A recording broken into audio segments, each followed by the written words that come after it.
السلام عليكم ورحمة الله تعالى وبركاته. متابعينا الأوفياء، خبر عاجل يزلزل الإعلام الجزائري ويثير جدلا واسعا بين الصحفيين.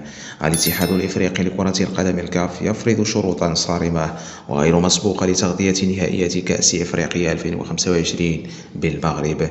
فماذا حدث بالضبط؟ ترقبوا التفاصيل الكاملة في هذا الفيديو.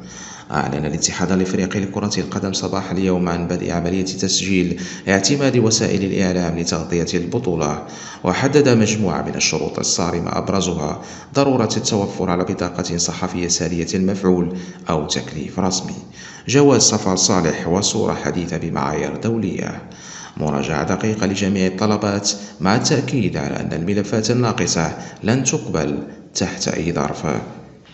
المثير للدهشة أن الاتحاد الجزائري لكرة القدم كان قد طلب استثناء خاص لدخول 100 صحفي بدل العدد المعتمد من الكاف وهو 50 فقط، لكن الاتحاد الإفريقي لكرة القدم الكاف رفض الطلب، ما شكل صدمة كبيرة للإعلام الجزائري الذي كان يراهن على مضاعفة التغطية في هذه البطولة الكبيرة. هذا القرار يؤكد التزام الكاف الصارم بقواعد التنظيم والعدالة بين جميع المنتخبات لضمان نجاح الحدث القاري.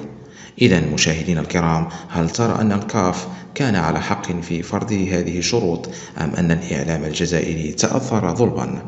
اكتبوا لنا رأيكم في التعليقات، ولا تنسوا الإعجاب بالفيديو والاشتراك في القناة ليصلكم كل جديد من أخبار الرياضة العالمية. شكرا على حسن المتابعة، وإلى اللقاء.